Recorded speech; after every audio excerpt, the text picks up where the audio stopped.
A very good morning to all. आज इस वीडियो में हम बात करेंगे UP TET C TET primary level के सेक्शन इन्वायरमेंटल स्टडी या पर्यावरण अध्ययन, जिसके 30 क्वेश्चंस आपको एग्जाम में मिलते हैं और जो कि आपका कंपलसरी सेक्शन होता है। और यहाँ पर आपको 30 क्वेश्चन अटेम्प्ट करने होते हैं और जो आपके स्कोरिंग एरियाज को बढ़ाता है, इंक्रीज करता है। चलिए हम बात करते हैं 30 इंपॉर्टेंट क्वेश्चंस की, जो कि आपको आगे आने वाले एग्जाम में हेल्पफुल होंगे।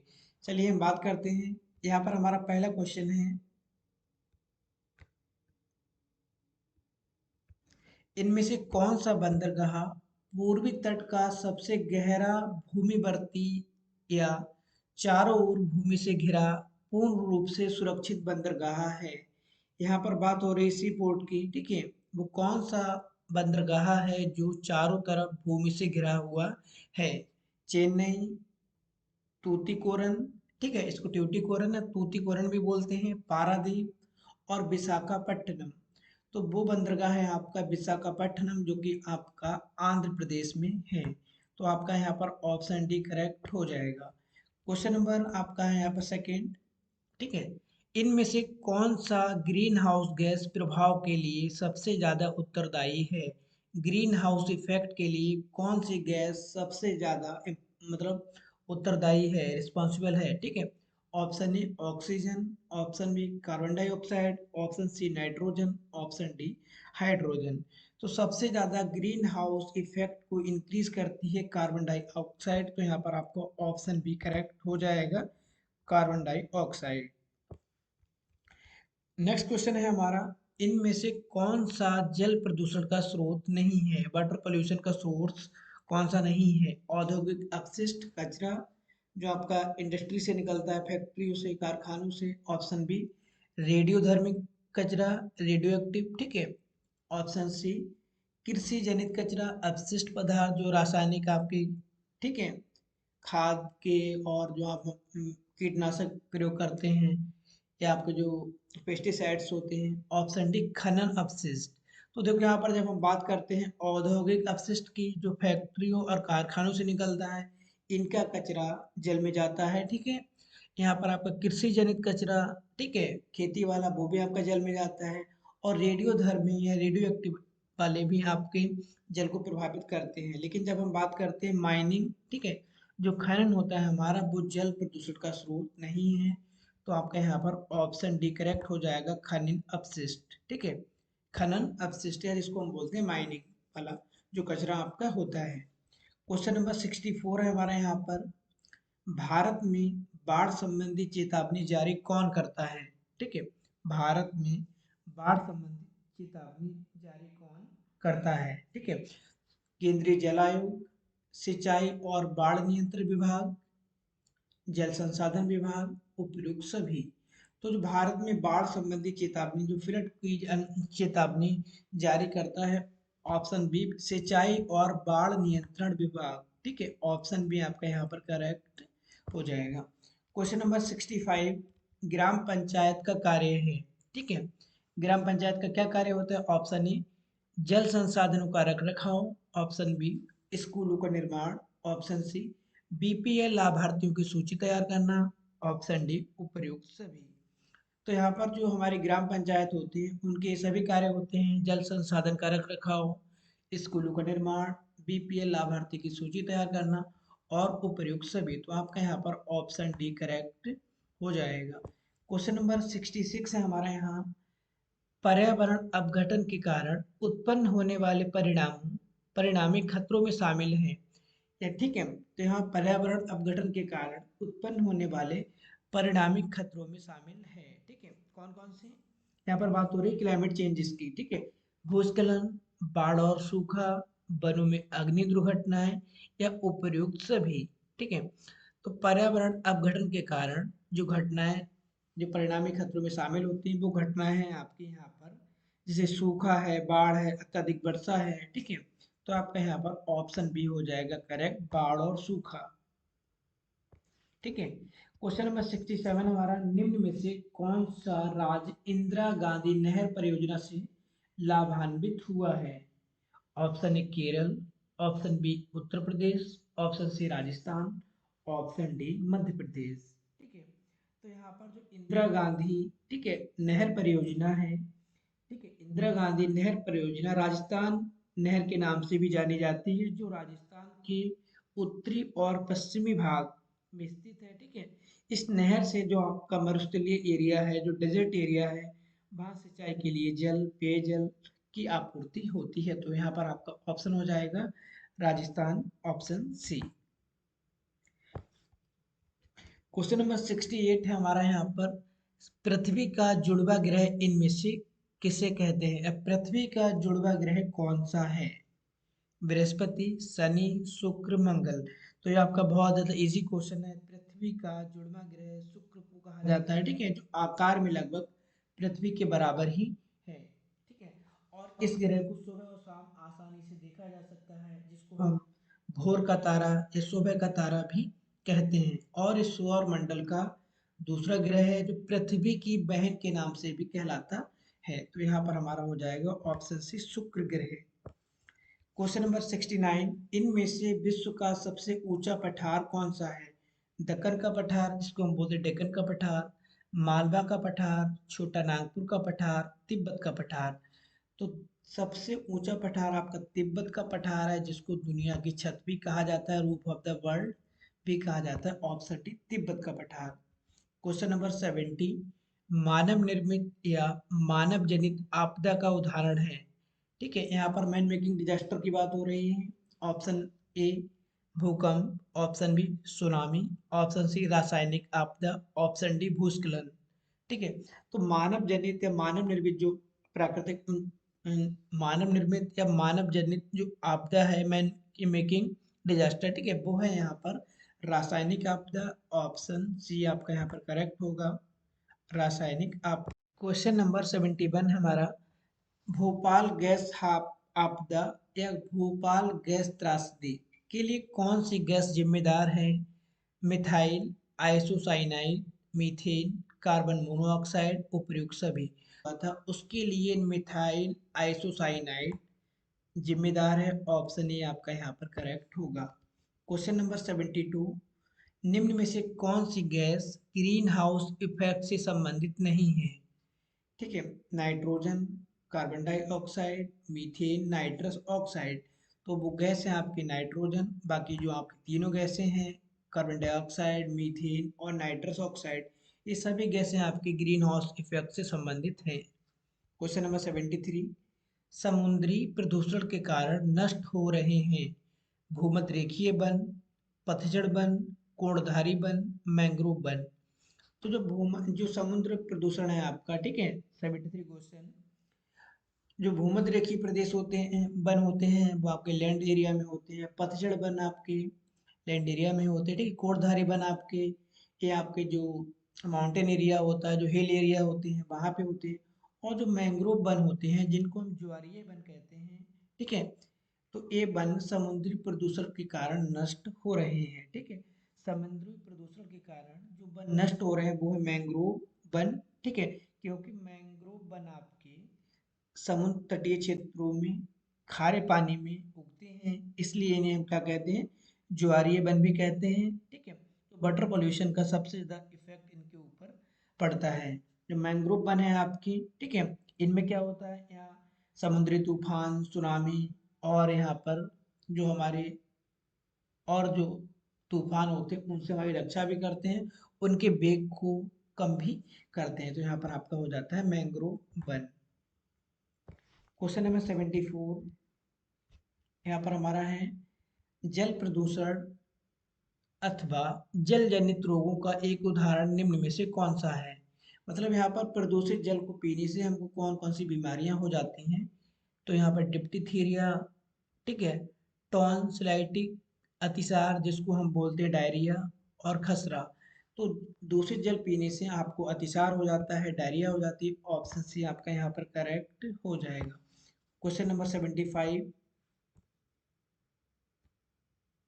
ठीक है, पर्यावरण शिक्षा का उद्देश्य है। ऑप्शन ए पर्यावरण की सुरक्षा और संरक्षण, ऑप्शन बी पर्यावरण के संसाधनों का अधिकतम उपयोग, ऑप्शन सी पर्यावरण के संसाधनों का न्यूनतम उपयोग, ऑप्शन डी इनमें से कोई नहीं। ठीक है। तो आपका यहाँ पर हो जाएगा ऑप्शन डी करेक्ट। पर्यावरण की सुरक्षा और संरक्षण आपका होता है पर्यावरण शिक्षा का उद्देश्य। क्वेश्चन नंबर 76, पर्यावरण जागरूकता को बढ़ाने के उद्देश्य से निम्न में से कौन सी प्रतियोगिता का आयोजन किया जाता है। ठीक है, यह हमारी इन्वायरमेंटल अवेयरनेस को इंक्रीज करने के लिए कौन सी कंपटीशन को ऑर्गेनाइज किया जाता है। ग्रीन ओलंपियाड, वन महोत्सव, पर्यावरण संबंधी प्रदर्शन, पर्यावरण दिवस समारोह। ठीक है, तो यहाँ पर क्या होता है, यहाँ पर होता है पर्यावरण जागरूकता को बढ़ाने के लिए। ठीक है, क्या होता है, ग्रीन ओलंपियाड प्रतियोगिता का आयोजन किया जाता है। और इसका आयोजन कौन करता है, the energy and resource institute TERI के द्वारा किया जाता है। तो आपका यहाँ पर हो जाएगा ग्रीन ओलंपियाड। क्वेश्चन नंबर 77, निम्न में से कौन से दिवस को पर्यावरण दिवस के रूप में मनाया जाता है। तो ये आप सबको मालूम है 5 जून को पर्यावरण दिवस के रूप में मनाया जाता है। ठीक है, 5 जून को। ठीक है, तो यहाँ पर क्या होता है, 5 जून को विश्व पर्यावरण दिवस के रूप में मनाया जाता है। इस तिथि को 1972 में, ठीक है, स्कॉटलैंड में जो सम्मेलन हुआ था, कॉन्फ्रेंस हुआ था, वहां पर वैश्विक सम्मेलन में, ठीक है, ग्लोबल कॉन्फ्रेंस में इसको लागू किया गया था। क्वेश्चन नंबर 78, स्कूलों में पर्यावरण के प्रति जागरूकता लाने हेतु छात्रों की मानसिकता में बदलाव लाने के लिए कौन सी रणनीति कारगर सिद्ध होगी। ऑप्शन ए, खेल प्रतियोगिताओं का आयोजन। ऑप्शन बी, पाठ्यक्रम में बदलाव और गैर शैक्षिक तथा रचनात्मक क्रियाकलापों को शामिल करके। ऑप्शन सी, परीक्षा के माध्यम से। ऑप्शन डी, इनमें से कोई नहीं। ठीक है, तो यहाँ पर स्कूलों में पर्यावरण के प्रति जागरूकता लाने के लिए यहाँ पर बात हो रही है स्कूल में। ठीक है, एनवायरमेंटल अवेयरनेस को इंक्रीज करने के लिए जो हमारे स्टूडेंट्स की मेंटेलिटी है उसको कैसे चेंज किया जाएगा।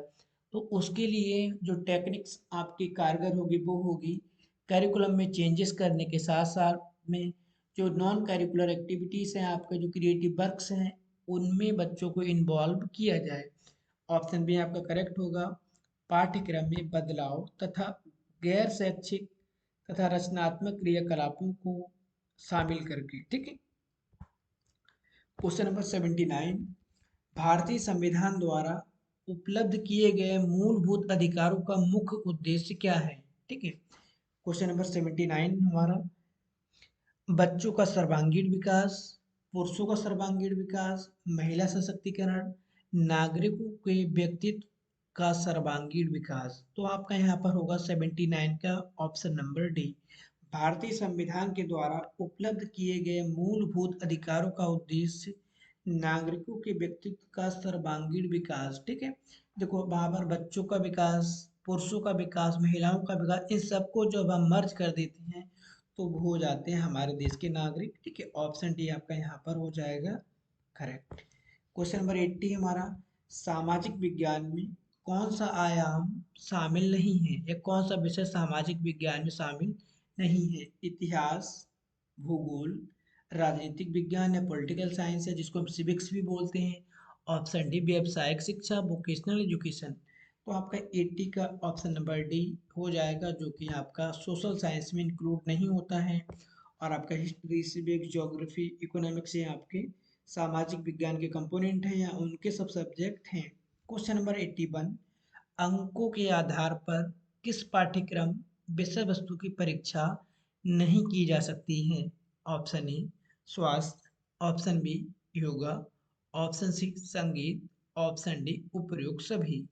ठीक है, तो यहाँ पर ऑप्शन डी आपका करेक्ट होगा। ठीक है, अंकों के आधार पर उसी पाठ्यक्रम या उसी करिकुलम या उसी सिलेबस को हम इवेल्युएट कर सकते हैं। ठीक है, लेकिन जहाँ पर हमारा जो हमारे परफॉर्मेंस वाले होते हैं, फॉर परफॉर्मिंग वाले होते हैं, ठीक है, फॉर एग्जाम्पल संगीत है, आपका योगा है, तो इनको हम ओनली परीक्षा के द्वारा, ठीक है, या अंकों के आधार पर, या हम जिनको बोल सकते हैं क्या, पेपर के आधार पर केवल, ठीक है, इनको इवेल्युएट नहीं कर सकते जब तक कि हम इनका परफॉर्मेंस देख नहीं लेंगे। तो आपका यहाँ पर हो जाएगा ऑप्शन डी, उपयुक्त सभी। क्वेश्चन नंबर 82, इनमें से कौन सा एक पर्यावरण समस्या नहीं है? ऑप्शन, ठीक है, यहाँ पे कौन सी इन्वायरमेंटल प्रॉब्लम नहीं है? जल का विनाश, दुरुपयोग, जल संरक्षण, वनों का कटाई, भूमि अपरदन, ठीक है। तो यहाँ पर आपकी जल का विनाश, दुरुपयोग, वनों की कटाई, भूमि अपरदन, ये सभी पर्यावरण समस्याएं हैं। लेकिन यहाँ पर जो जल संरक्षण है आपका 82 का बी, वो पर्यावरण की समस्या नहीं है, बल्कि वो क्या है, अवेयरनेस है, और हमारे पर्यावरण की गुणवत्ता को बढ़ाने में भी सहायक है, ठीक है। तो आपका यहाँ पर हो जाएगा ऑप्शन बी 82 का। क्वेश्चन नंबर 83, इनमें से कौन सा पर्यावरण शिक्षा का एक सिद्धांत नहीं है? पर्यावरण शिक्षा सभी की सहभागिता, पर्यावरण शिक्षा जीवन पर्यंत शिक्षा प्रणाली नहीं है, पर्यावरण शिक्षा एक समेकित तथा सामुदायिक प्रयास होना चाहिए, मतलब इंटीग्रेटेड और कम्युनिटी बेस्ड। ऑप्शन डी, पर्यावरण शिक्षा का सामाजिक तथा आर्थिक उद्देश्यों के साथ समुचित तालमेल तथा समान प्राथमिकता के आधार पर प्रचार प्रसार होना चाहिए। तो आपका यहाँ पर 83 में हो जाएगा ऑप्शन बी, पर्यावरण शिक्षा जीवन पर्यंत शिक्षा प्रणाली नहीं है, ठीक है। क्यों? क्योंकि पर्यावरण शिक्षा जीवन पर्यंत चलने वाली शिक्षा प्रणाली है। इस शिक्षा प्रणाली के अंतर्गत सभी लोगों को शामिल करना चाहिए और संतुलित रूप से शिक्षा दी जानी चाहिए, ताकि लोगों के प्रति क्या हो, जागरूकता आए। ऑप्शन बी आपका यहाँ पर करेक्ट हो जाएगा। और यहाँ पर अगर होता आपका पर्यावरण शिक्षा जीवन पर्यंत शिक्षा प्रणाली है, तो आपका ये सिद्धांत होता। क्वेश्चन नंबर 84, नीली क्रांति नाम से किसको जाना जाता है? दुग्ध उत्पादन, पुष्प उत्पादन, मत्स्य उत्पादन, या आपका फल उत्पादन, ठीक है। तो ये भी आपका क्वेश्चन बहुत इजी है। नीली क्रांति मत्स्य उत्पादन, श्वेत क्रांति दुग्ध उत्पादन, इंद्रधनुष क्रांति सभी क्रांतियों का सम्मिलित स्वरूप होता है आपका, हरित क्रांति आपकी खाद्यान्न। तो यहाँ पर नीली क्रांति का मतलब मत्स्य उत्पादन, यहाँ पर ऑप्शन सी आपका करेक्ट हो जाएगा। क्वेश्चन नंबर 85, इनमें से कौन सा मानव पर्यावरण का एक घटक नहीं है? भूमि, परिवार, समुदाय, या धर्म। तो 85 में आपका हो जाएगा कौन सा, ऑप्शन बी धर्म, ठीक है। इनमें से कौन सा मानव पर्यावरण का एक घटक नहीं है? भूमि भी है, समुदाय भी है, परिवार भी है। ऑप्शन बी आपका यहाँ पे करेक्ट होगा। अगला क्वेश्चन है 86, पिघले हुए मैग्मा से निर्मित चट्टानें कौन सी हैं? ऑप्शन ए आग्नेय, ऑप्शन बी अपसादी, ऑप्शन सी रूपांतरित, ऑप्शन डी इनमें से कोई नहीं, ठीक है। तो यहाँ पर आपकी जो आग्नेय शैलें होती हैं वो मैग्मा से निर्मित चट्टानें होती हैं, ठीक है। यहाँ पर क्या होता है, ज्वालामुखी का जो गर्म लावा निकलता है वो ठंडा होने के बाद में आग्नेय चट्टानों का रूप ले लेता है, ठीक है। या 86 का ऑप्शन आपका ए रहेगा, ठीक है। पृथ्वी के अंदर जब कोई हलचल उत्पन्न होती है, ठीक है, तो ज्वालामुखी के फलस्वरूप जो लावा आपका बाहर आता है, ठीक है, उस लावा को जब ठंडा होता है, ठीक है, तो वो कठोर चट्टानों के रूप में आ जाते हैं, और इन्हीं सब चट्टानों को हम लोग क्या कहते हैं, आग्नेय चट्टानें कहते हैं। क्वेश्चन नंबर 87, इनमें से कौन सी गैस हमें सूरज की घातक किरणों, पराबैंगनी किरणों से हमारी रक्षा करती है? अल्ट्रावायलेट जो रेस होती हैं उनसे हमको प्रोटेक्ट करती है। कार्बन डाइऑक्साइड, नाइट्रोजन, ओजोन, ये हमारा ऑक्सीजन। तो यहाँ पर जो हमारी गैस होती है वो होती है ऑक्सीजन, वो ओजोन, ठीक है। ऑप्शन से आपका करेक्ट होगा, जिसको हम बोलते हैं ओजोन को हम क्या बोलते हैं, O3। क्वेश्चन नंबर 88, जब जल वाष्प वायुमंडल में अप अपक्षेपित या संघनित होकर द्रव के रूप में पृथ्वी पर गिरती है, तो उसे कहते हैं? ऑप्शन ए बादल, ऑप्शन बी वर्षा, ऑप्शन सी बर्फ, ऑप्शन डी जल वाष्प। तो उसको हम क्या कहते हैं, संघनन होने के बाद में उसको हम बोलते हैं वर्षा, ठीक है। जल चक्र के अनुसार जो हमारी वाटर साइकिल है, वहाँ पे क्या होता है, जो हमारा लिक्विड होता है वो हमारी भाप में बदल जाती है, भाप के बाद में वो हमारा फिर से रेन ड्रॉप के रूप में पृथ्वी पर वापस आ जाता है, ठीक है। पृथ्वी के जलीय क्षेत्रों से जल जब जल वाष्प के रूप में ऊपर उठता है, ठीक है, और निम्न ताप के कारण जब हमारा वहाँ पे निम्न ताप हो जाता है, तो क्या होता है, ताप के कारण पुनः संघनित होकर वर्षा के रूप में पृथ्वी पर आ जाते हैं। क्वेश्चन नंबर 89, कटीली झाड़ियाँ पाई जाती हैं? गर्म तथा आर्द्र विषुवतीय जलवायु में, ऑप्शन बी। गर्म तथा शुष्क मरुस्थलीय जलवायु में, ऑप्शन सी। शीतल तथा ध्रुवीय जलवायु में, ऑप्शन डी इनमें से कोई नहीं। तो जो हमारी कटीली झाड़ियाँ होती है वो पाई जाती है मरुस्थलीय वनों में, डेजर्ट में, ठीक है। तो ऑप्शन बी आपका यहाँ पर हो जाएगा करेक्ट, गर्म तथा शुष्क मरुस्थलीय जलवायु। क्वेश्चन नंबर 90, स्वर्णिम रेशा इनमें से किसे कहा जाता है? चाय, कपास, जूट, रबर। ठीक है, तो स्वर्णिम रेशा कहा जाता है जूट को, जिसको हम पटसन भी बोलते हैं।